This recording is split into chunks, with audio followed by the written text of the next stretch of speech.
त्र्यम्बकं यजामहे सुगन्धिं पुष्टिवर्धनम् उर्वारुकमिव बन्धनान् मृत्योर्मोक्षैमामृतात्। ॐ त्र्यम्बकं यजामहे सुगन्धिं पुष्टिवर्धनम् उर्वारुकमिव बन्धनान् मृत्योर्मोक्षैमामृतात्। ॐ त्र्यम्बकं यजामहे सुगन्धिं पुष्टिवर्धनम् उर्वारुकमिव बन्धनान् मृत्योर्मोक्षैमामृतात्। ॐ त्र्यम्बकं यजामहे सुगन्धिं पुष्टिवर्धनम् उर्वारुकमिव बन्धनान् मृत्योर्मोक्षैमामृतात्। ॐ त्र्यम्बकं यजामहे सुगन्धिं पुष्टिवर्धनम् उर्वारुकमिव बन्धनान् मृत्योर्मोक्षैमामृतात्। ॐ त्र्यम्बकं यजामहे सुगन्धिं पुष्टिवर्धनम् उर्वारुकमिव बन्धनान् मृत्योर्मोक्षैमामृतात्।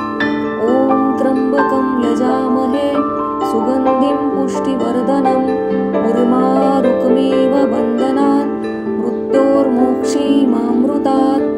ॐ त्र्यम्बकं यजामहे सुगन्धिं पुष्टिवर्धनम् उर्वारुकमिव बन्धनान् मृत्योर्मोक्षैमामृतात्।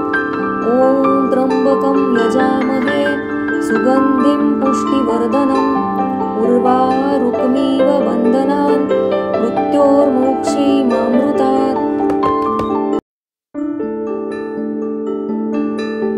ॐ त्र्यम्बकं यजामहे सुगन्धिं पुष्टिवर्धनम् उर्वारुकमिव बन्धनान् मृत्योर्मोक्षैमामृतात्। ॐ त्र्यम्बकं यजामहे सुगन्धिं पुष्टिवर्धनम् उर्वारुकमिव बन्धनान् मृत्योर्मोक्षैमामृतात्।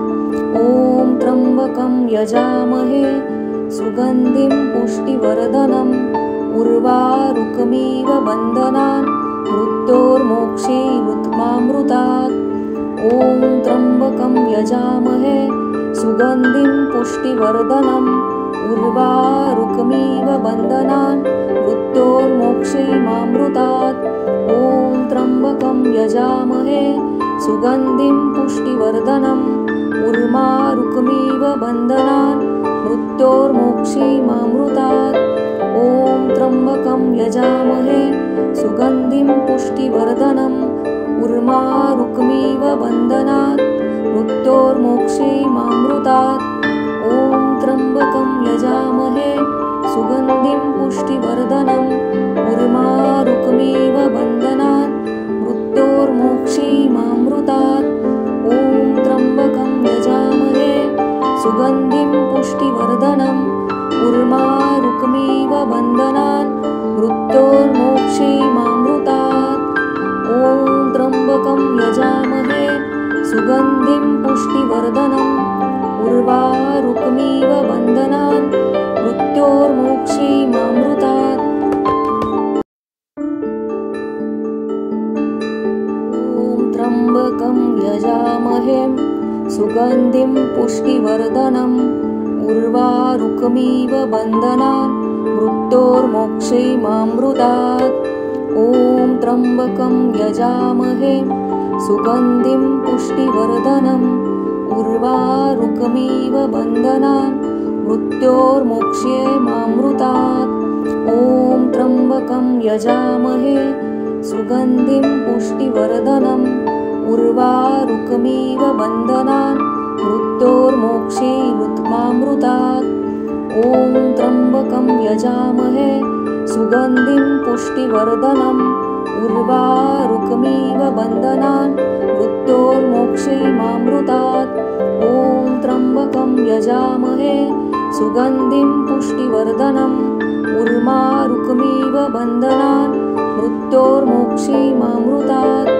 ॐ त्र्यम्बकं यजामहे सुगन्धिं पुष्टिवर्धनम् उर्वारुकमिव बन्धनान् मृत्योर्मोक्षैमामृतात्। ॐ त्र्यम्बकं यजामहे सुगन्धिं पुष्टिवर्धनम् उर्वारुकमिव बन्धनान्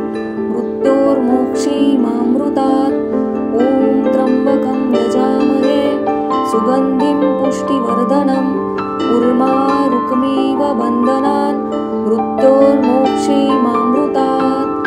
ॐ त्र्यम्बकं यजामहे सुगन्धिं पुष्टिवर्धनम् उर्वारुकमिव बन्धनान् मृत्योर्मोक्षीमामृतात्। ॐ त्र्यम्बकं यजामहे सुगन्धिं पुष्टिवर्धनम् उर्वारुकमिव बन्धनान् मृत्योर्मोक्षीमामृतात्। ॐ त्र्यम्बकं यजामहे सुगन्धिं पुष्टिवर्धनम् उर्वारुकमिव बन्धनान् मृत्योर्मोक्षीमामृतात्। ॐ त्र्यम्बकं यजामहे सुगन्धिं पुष्टिवर्धनम् उर्वारुकमिव बन्धनान् मृत्योर्मोक्षीमामृतात्। ॐ त्र्यम्बकं यजामहे सुगन्धिं पुष्टिवर्धनम् उर्वारुकमिव बन्धनान् मृत्योर्मोक्षीमामृतात्। ॐ त्र्यम्बकं यजामहे सुगन्धिं पुष्टिवर्धनम् उर्वारुकमिव बन्धनान् मृत्योर्मोक्षीमामृतात्। ॐ त्र्यम्बकं यजामहे सुगन्धिं पुष्टिवर्धनम् उर्वारुकमिव बन्धनान् मृत्योर्मोक्षीमामृतात्।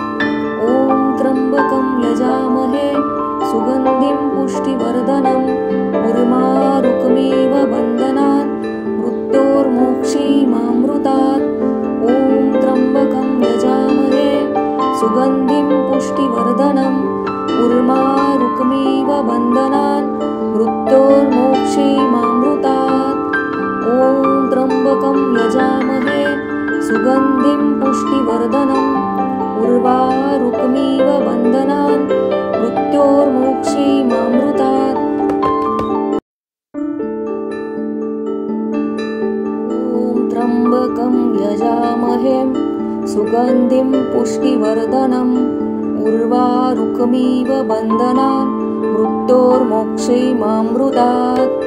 ॐ त्र्यम्बकं यजामहे सुगन्धिं पुष्टिवर्धनम् उर्वारुकमिव बन्धनान् मृत्योर्मोक्षीमामृतात्।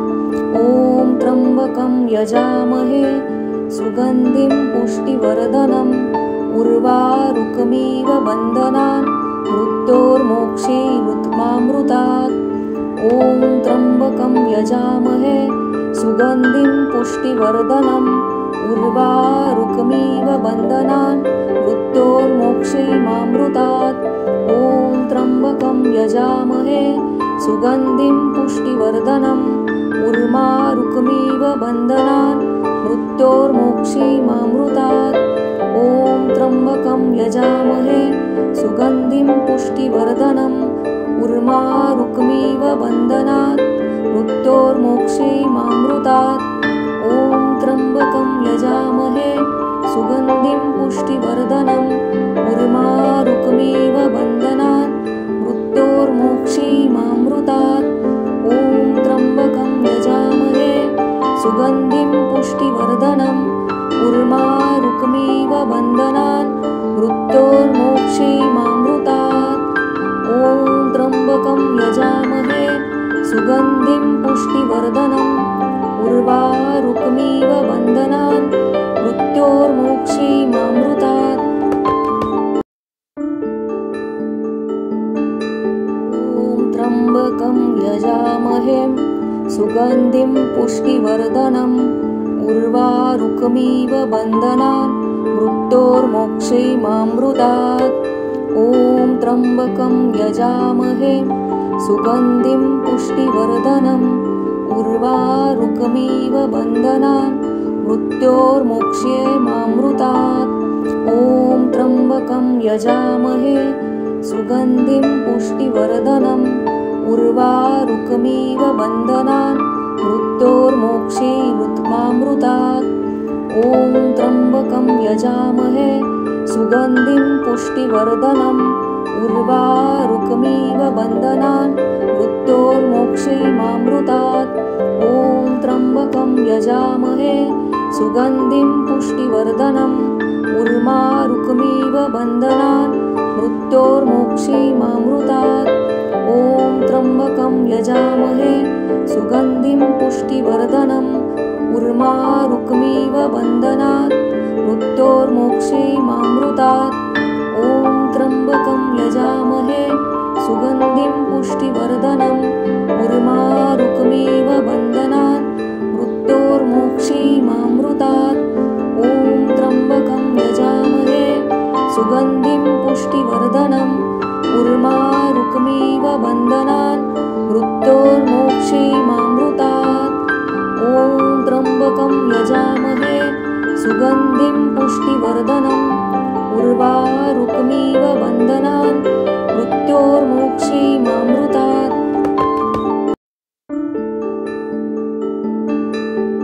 ॐ त्र्यम्बकं यजामहे सुगन्धिं पुष्टिवर्धनम् उर्वारुकमिव बन्धनान् मृत्योर्मोक्षीमामृतात्। ॐ त्र्यम्बकं यजामहे सुगन्धिं पुष्टिवर्धनम् उर्वारुकमिव बन्धनान् मृत्योर्मोक्षीमामृतात्। ॐ त्र्यम्बकं यजामहे सुगन्धिं पुष्टिवर्धनम् उर्वारुकमिव बन्धनान् मृत्योर्मोक्षीमामृतात्। ॐ त्र्यम्बकं यजामहे सुगन्धिं पुष्टिवर्धनम् उर्वारुकमिव बन्धनान् मृत्योर्मोक्षीमामृतात्। ॐ त्र्यम्बकं यजामहे सुगन्धिं पुष्टिवर्धनम् उर्वारुकमिव बन्धनान् मृत्योर्मोक्षीमामृतात्। ॐ त्र्यम्बकं यजामहे सुगन्धिं पुष्टिवर्धनम् उर्वारुकमिव बन्धनात् मृत्योर्मोक्षीमामृतात्। ॐ त्र्यम्बकं यजामहे सुगन्धिं पुष्टिवर्धनम् उर्वारुकमिव बन्धनान् मृत्योर्मोक्षीमामृतात्। ॐ त्र्यम्बकं यजामहे सुगन्धिं पुष्टिवर्धनम् उर्वारुकमिव बन्धनान् मृत्योर्मोक्षीमामृतात्। ॐ त्र्यम्बकं यजामहे सुगन्धिं पुष्टिवर्धनम् उर्वारुकमिव बन्धनान् मृत्योर्मोक्षीमामृतात्। ॐ त्र्यम्बकं यजामहे सुगन्धिं पुष्टिवर्धनम् उर्वारुकमिव बन्धनान् मृत्योर्मोक्षीमामृतात्। ॐ त्र्यम्बकं यजामहे सुगन्धिं पुष्टिवर्धनम् उर्वारुकमिव बन्धनान् मृत्योर्मोक्षीमामृतात्। ॐ त्र्यम्बकं यजामहे सुगन्धिं पुष्टिवर्धनम् उर्वारुकमिव बन्धनान् मृत्योर्मोक्षीमामृतात्। ॐ त्र्यम्बकं यजामहे सुगन्धिं पुष्टिवर्धनम् उर्वारुकमिव बन्धनान् मृत्योर्मोक्षीमामृतात्। ॐ त्र्यम्बकं यजामहे सुगन्धिं पुष्टिवर्धनम् उर्वारुकमिव बन्धनान् मृत्योर्मोक्षीमामृतात्। ॐ त्र्यम्बकं यजामहे सुगन्धिं पुष्टिवर्धनम् उर्वारुकमिव बन्धनान् मृत्योर्मोक्षीमामृतात्। ॐ त्र्यम्बकं यजामहे सुगन्धिं पुष्टिवर्धनम् उर्वारुकमिव बन्धनान् मृत्योर्मोक्षीमामृतात्। ॐ त्र्यम्बकं यजामहे सुगन्धिं पुष्टिवर्धनम् उर्वारुकमिव बन्धनान् मृत्योर्मोक्षीमामृतात्। ॐ त्र्यम्बकं यजामहे सुगन्धिं पुष्टिवर्धनम् उर्वारुकमिव बन्धनान् मृत्योर्मोक्षीमामृतात्। ॐ त्र्यम्बकं यजामहे सुगन्धिं पुष्टिवर्धनम् उर्वारुकमिव बन्धनान् मृत्योर्मोक्षीमामृतात्। ॐ त्र्यम्बकं यजामहे सुगन्धिं पुष्टिवर्धनम् उर्वारुकमिव बन्धनान् मृत्योर्मोक्ष्येमामृतात्। ॐ त्र्यम्बकं यजामहे सुगन्धिं पुष्टिवर्धनम् उर्वारुकमिव बन्धनान् मृत्योर्मोक्ष्येमुत्मामृतात्। ॐ त्र्यम्बकं यजामहे सुगन्धिं पुष्टिवर्धनम् उर्वारुकमिव बन्धनान् मृत्योर्मोक्ष्येमामृतात्। ॐ त्र्यम्बकं यजामहे सुगन्धिं पुष्टिवर्धनम् उर्वारुकमिव बन्धनान् मृत्योर्मोक्ष्येमामृतात्। ॐ त्र्यम्बकं यजामहे सुगन्धिं पुष्टिवर्धनम् उर्वारुकमिव बन्धनान् मृत्योर्मोक्ष्येमामृतात्। ॐ त्र्यम्बकं यजामहे सुगन्धिं पुष्टिवर्धनम् उर्वारुकमिव बन्धनान् मृत्योर्मोक्ष्येमामृतात्। ॐ त्र्यम्बकं यजामहे सुगन्धिं पुष्टिवर्धनम् उर्वारुकमिव बन्धनान् मृत्योर्मोक्ष्येमामृतात्।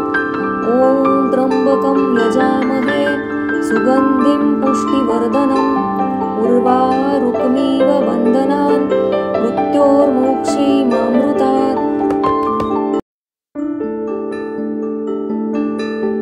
ॐ त्र्यम्बकं यजामहे सुगन्धिं पुष्टिवर्धनम् उर्वारुकमिव बन्धनान् मृत्योर्मोक्ष्येमामृतात्।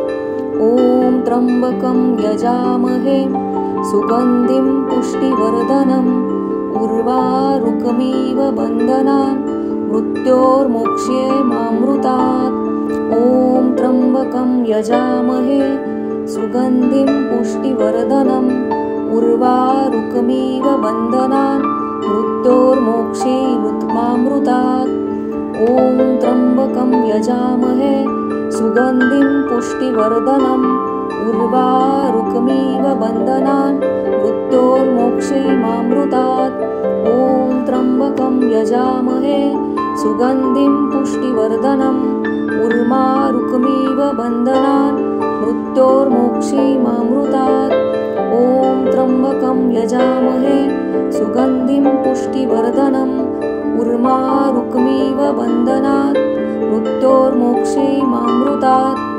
ॐ त्र्यम्बकं यजामहे सुगन्धिं पुष्टिवर्धनम् उर्वारुकमिव बन्धनान् मृत्योर्मोक्ष्येमामृतात्। ॐ त्र्यम्बकं यजामहे सुगन्धिं पुष्टिवर्धनम् उर्वारुकमिव बन्धनान् मृत्योर्मोक्ष्येमामृतात्।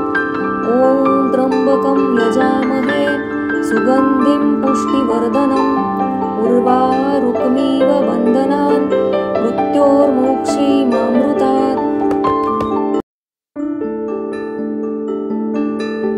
ॐ त्र्यम्बकं यजामहे सुगन्धिं पुष्टिवर्धनम् उर्वारुकमिव बन्धनान् मृत्योर्मोक्ष्येमामृतात्। ॐ त्र्यम्बकं यजामहे सुगन्धिं पुष्टिवर्धनम् उर्वारुकमिव बन्धनान् मृत्योर्मोक्ष्येमामृतात्। ॐ त्र्यम्बकं यजामहे सुगन्धिं पुष्टिवर्धनम् उर्वारुकमिव बन्धनान् मृत्योर्मोक्ष्येमुत्मामृतात्। ॐ त्र्यम्बकं यजामहे सुगन्धिं पुष्टिवर्धनम् उर्वारुकमिव बन्धनान् मृत्योर्मोक्ष्येमामृतात्। ॐ त्र्यम्बकं यजामहे सुगन्धिं पुष्टिवर्धनम् उर्वारुकमिव बन्धनान् मृत्योर्मोक्ष्येमामृतात्। ॐ त्र्यम्बकं यजामहे सुगन्धिं पुष्टिवर्धनम् उर्वारुकमिव बन्धनान् मृत्योर्मोक्ष्येमामृतात्। ॐ त्र्यम्बकं यजामहे सुगन्धिं पुष्टिवर्धनम् उर्वारुकमिव बन्धनान् मृत्योर्मोक्ष्येमामृतात्। ॐ त्र्यम्बकं यजामहे सुगन्धिं पुष्टिवर्धनम् उर्वारुकमिव बन्धनान् मृत्योर्मोक्ष्येमामृतात्। ॐ त्र्यम्बकं यजामहे सुगन्धिं पुष्टिवर्धनम्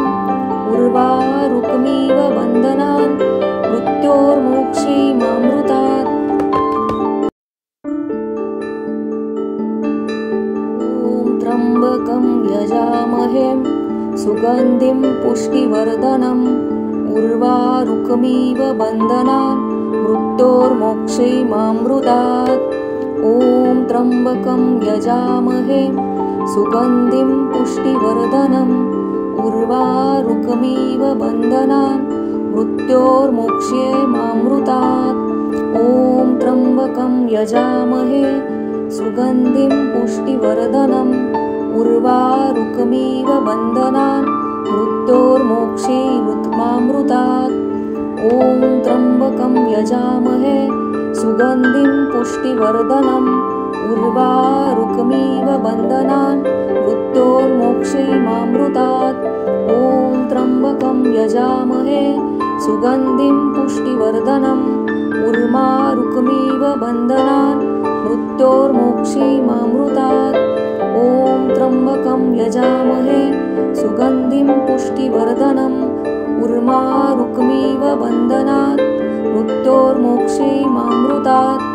ॐ त्र्यम्बकं यजामहे सुगन्धिं पुष्टिवर्धनम् उर्वारुकमिव बन्धनान् मृत्योर्मोक्षैमामृतात्। ॐ त्र्यम्बकं यजामहे सुगन्धिं पुष्टिवर्धनम् उर्वारुकमिव बन्धनान् मृत्योर्मोक्षैमामृतात्।